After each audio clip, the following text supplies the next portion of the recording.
Alrighty guys, this is attempt number 4. I can't guarantee much of anything.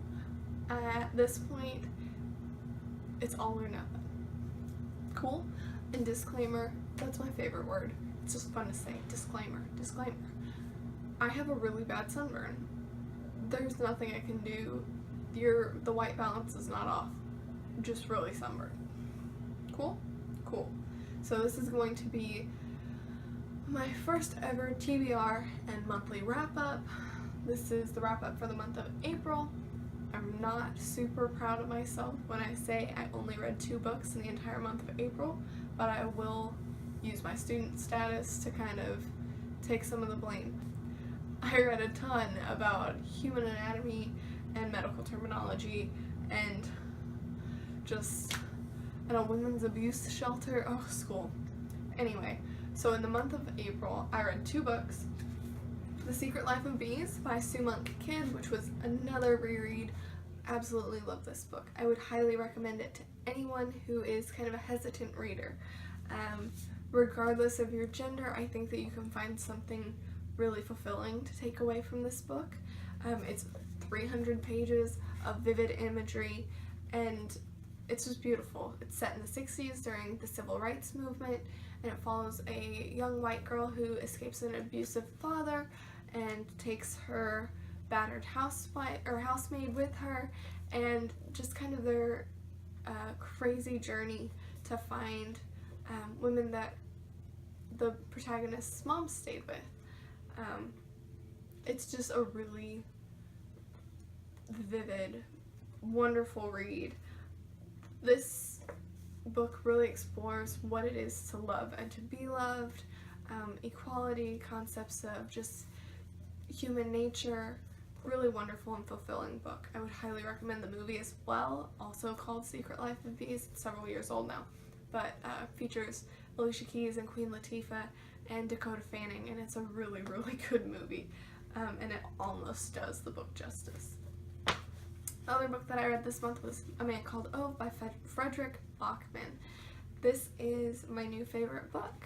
Not my real favorite. My real favorites are, in the previous video, but follows the story of a really crotchety old man and kind of the crazy adventure that comes to be when he gets new neighbors, and it's a young family and they're just all over the place. And honestly, this reminded me so much of my grandpa and just how gruff old men can be, but it's a wonderful read. There is a film. I do believe it's got English subtitles though, because I think it's I think it's from maybe the Netherlands, Sweden.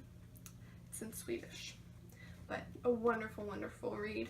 I gave it 5 stars on Goodreads, which I will link my account down below. I just started a YouTube account so that it's separate from my private account. I hate to be that way, but I am. Keep some secrets from you.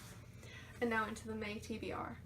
Before I get into the actual physical books that I have, I want to say, please, please, please, please, please, read the book Starstruck by S.E. Anderson. It's a new release. I'm kind of sort of friends with the author. This is her first published book, but it's like $3.99 on Kindle, and I want to say that paperback copies are like $12, but it is, according to her, it's kind of sci-fi-ish. It's Doctor Who meets Meg Cabot, and that to me sounds awesome. Kind of like a fun, light read with lots of action and adventure, which is right up my alley. But support a new author, and I will be forever grateful. But please, please, please, we might even do a read-along, or like I'll post some updates in the Twitter, link down below. And I would love to hear your guys' thoughts, and I would love for her to get a little bit of extra support, because this is big. My moment of shame. See, I'm not embarrassed anymore. I've filmed this video enough times now that I've just come to accept these books, the first 2 books and the first 2 movies, are kind of boring. I'm halfway through it now, and I've watched the movies. I've read the rest of the books, but I might do a reread. If anybody's interested in kind of following along with me, that would be awesome. Let me know in the comments. But this is a really good exposition for this wonderful series. it is one of those series that warms my heart. I'm just not loving some of the characters. I didn't, because, you know, in the movies, Harry Potter is the golden child. He's well-mannered and he's polite and he's just he's just a good kid. And you watch and you're like, yes, you know, finally. But in the books, he's a little shit. He's kind of rude, and I'm reading how he treats Hermione and even Neville, and, like, you know that Neville gets the shaft, but no nonsense and no spoilers, but reading this and I'm like, JK has far too many experiences with jerky little boys and how they can really be, and I can really appreciate the honesty and the transparency in this. But the first tastes of magic and Hogwarts has been absolutely tantalizing, and I'm gonna continue reading, and I'm gonna finish it, and I'm gonna reread the series because I don't know, it makes my heart go all pitter-patter just reading it, and that's something that not every book can do for me. But the next one, I'm pretty sure I've read before, I just don't remember anything about it, which could be good, could be bad, and it's called Impossible by Nancy Werlin. This book came out, I think, in 2008, so it's fairly old. You should be able to get your hands on a copy fairly easy from your local library. I know absolutely nothing about this book except for that the plot follows a Simon and Garfunkel song, Scarborough Fair, and the one-liner kind of blurb thing, and it says, a family curse, 3 impossible tasks, and only true love can save her, which to me sounds very, I don't know, I'm trying to think, I don't remember what the author's name is. If I can come up with it, I'll post it down below, but it sounds very much like, I think it's Maggie Stiefvater. I think she wrote a series, maybe called like Ballad something, but fairies. I get the feeling that it's fairies, just from what I have gathered from that one line, and then the inside about Scarborough Fair, because fairs make me think fairies, which is all thanks to Marissa. Nope, not Marissa. Yeah, no, I don't remember her name. This is going really well. Okay, next book, Laura Lippman, I'd Know You Anywhere. This is way outside my comfort zone, and I'm so excited to read this.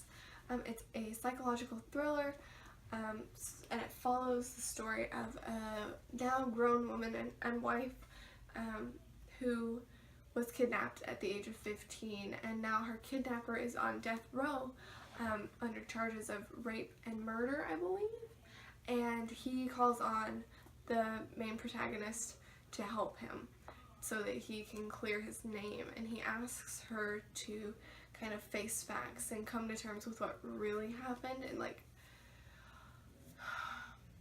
it just seems really heavy and super intense, and even the 2-paragraph long blurb just seems so just riveting, and I feel like this is going to be one of those books that I read really quickly and then kind of have reading hangover after.